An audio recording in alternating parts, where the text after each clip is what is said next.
السلام علیکم بھائیوں اور بہنوں. آپ نے سوشل میڈیا پر جگہ جگہ اسلام مخالف مفاد دیکھا ہوگا، مگر آج جو واقعہ میں آپ کو بتانے والی ہوں یہ آپ کی ہوش اڑا دے گا. کچھ دن قبل میں نے ایک پاکستانی مرتد کی ویڈیو دیکھی جس نے یہ واقعہ بیان کیا. آپ کو یہ واقعہ اپنا دل مضبوط کر کے سننا ہوگا. اس ملعون کے مطابق ایک دن حضور صلی اللہ علیہ وسلم اپنی زوجہ حضرت حفصہ سے ملنے تشریف لے گئے اور ان سے کہا کہ آپ کے والد صاحب آپ کو بلا رہے ہیں. حضرت حفصہ وہاں سے چلی گئیں. حضور نے ان کی پیٹھ پیچھے حضرت حفصہ کی باندی جن کا نام ماریہ تھا اس سے ازواجی تعلق قائم کر لیا. ادھر حضرت حفصہ اپنے گھر پہنچی تو انہیں پتہ چلا کہ ان کے والد نے تو انہیں بلایا ہی نہیں تھا. وہ واپس آئیں تو دیکھا کہ حضور حضرت ماریہ کے ساتھ ہیں جس پر وہ آگ بگولا ہو گئیں. ان کو منانے کی خاطر حضور نے قسم اٹھا لی کہ وہ حضرت ماریہ کو کبھی ہاتھ نہیں لگائیں گے، جس پر اللہ نے سورۃ تحریم کی آیت نازل کی، اے نبی تم کیوں اس چیز کو حرام کرتے ہو جو اللہ نے تمہارے لیے حلال کی ہے. اس ملعون کے مطابق یوں ان آیات کے ذریعے حضور کی جنسی زندگی پھر اچھے سے چلنے لگی. اس واقعے کی تائید میں اس نے تفسیر جلالین کے ساتھ کئی اور تفاسیر کا ذکر کیا.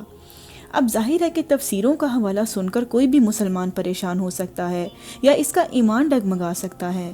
میں نے فیصلہ کیا کہ اللہ کا نام لے کر اس مکار کے چھکے تو چھڑانے ہی پڑیں گے. سب سے پہلے میں اس واقعے کا ذکر کروں گی جو اس سورت کی تفسیر میں سب سے صحیح سمجھا جاتا ہے. یہ واقعہ بخاری، مسلم، ابو داؤد، نسائی اور دوسری متعدد کتب حدیث میں خود حضرت عائشہ سے جس طرح نقل ہوا ہے اس کا خلاصہ یہ ہے کہ رسول اللہ بالعموم ہر روز عصر کے وقت تمام ازواج مطہرات کے ہاں چکر لگاتے تھے. ایک موقع پر آپ نے حضرت زینب بنت جہش کے گھر زیادہ قیام کر لیا. حضور کو شیرینی بہت پسند تھی. آپ حضرت زینب کے ہاں شہد کا شربت نوش فرماتے. حضرت عائشہ کا بیان ہے کہ مجھ کو اس پر رشک لاحق ہوا. میں نے حضرت حفصہ، حضرت سودا اور حضرت صفیہ سے مل کر یہ طے کیا کہ حضور اب جس کے پاس آئیں وہ آپ سے کہے کہ آپ کے منہ سے مغافیر کی بو آتی ہے. مغافیر ایک ایسا پھول ہوتا ہے جس میں بساند ہوتی ہے. شہد کی مکھی اگر اس سے رس لے تو شہد سے اس کی بو آنے لگتی ہے. جب متعدد بیویوں نے آپ سے کہا کہ آپ کے منہ سے مغافیر کی بو آتی ہے تو آپ نے شہد خود پر حرام کر لیا.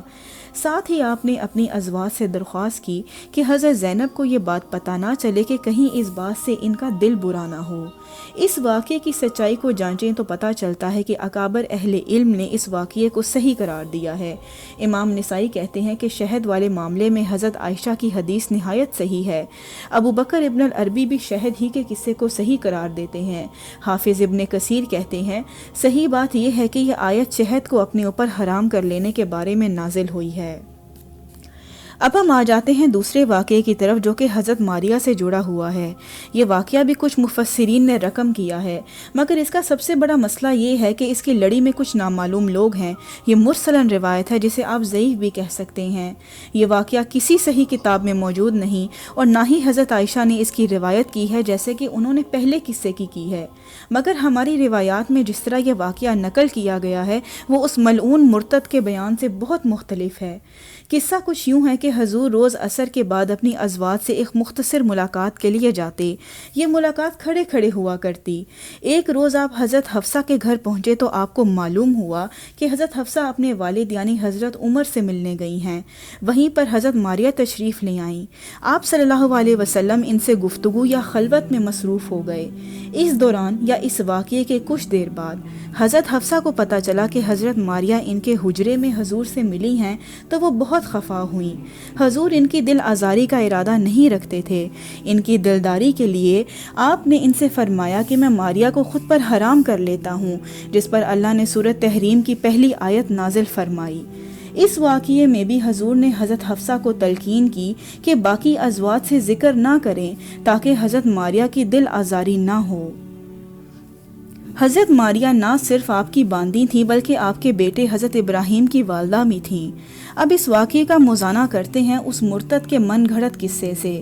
اس کذاب مرتد کے مطابق حضرت ماریہ حضور کی نہیں بلکہ حضرت حفصہ کی باندی تھیں، جبکہ حقیقت میں وہ حضور کی باندی تھیں اور ان پر حلال تھیں. حضور ان کو بہت پسند کرتے تھے. حضور کا ان سے صرف جنسی تعلق نہیں تھا، وہ ان سے محبت اور عزت کا برتاؤ رکھتے. ان سے تعلق بنانے کے لیے حضور کو حضرت حفصہ سے غلط بیانی کر کے انہیں گھر سے کہیں بھیجنے کی ضرورت نہیں تھی، وہ سیدھا حضرت ماریہ کے گھر بھی جا سکتے تھے۔ اس کذاب کے مطابق حضور نے معاذ اللہ جھوٹ کا سہارا لیا، جبکہ حضور نبوت کے پہلے سے صادق اور امین کے لقب سے جانے جاتے تھے۔ جھوٹ یا غلط بیانی وہ ہرگز نہیں کر سکتے۔ ایک بات یہ بھی ہے کہ مثال کے طور پر اگر حضرت حفصہ حضور سے خفا ہوئی بھی تھیں تو حضور کو یہ ضرورت نہیں تھی کہ وہ ان کو منانے کے لیے اتنی بڑی قسم کھاتے۔ وہ کہہ سکتے تھے کہ ماریہ بھی مجھ پر تمہاری طرح حلال ہے، تو مسئلہ کیا ہے؟ اس کے برعکس آپ دیکھیں گے کہ دونوں واقعات میں حضور کو اپنی ازواج کے جذبات کا بہت خیال رہا۔ وہ ایسی کوئی بات پھیلنے ہی نہیں دینا چاہتے تھے جس سے ازواج مطہرات غم زدہ ہوتیں۔ دوستو، ہمیں ایسے مکاروں کے فریب سے ہوشیار رہنا ہے، خاص کر ہمیں اپنی اگلی نسل کو ان کے جال سے بچانا ہے۔ یہ لوگ کسی بھی صحیح حدیث کا حوالہ نکال کر بات کو کہاں سے کہاں پہنچا دیتے ہیں، اس لیے ہمیں اپنے آپ کو علم سے لیس کرنا ہے۔ حضور ایک بہترین شوہر اور بہترین ساتھی تھے، ان کا اخلاق قرآن کی تصویر ہے اور ہم ان کے جانثار ہیں۔ نبی عربی کی عزت اور حرمت اور اللہ کے دین کی نصرت پر ہماری جان بھی قربان۔ جزاک اللہ فار واچنگ۔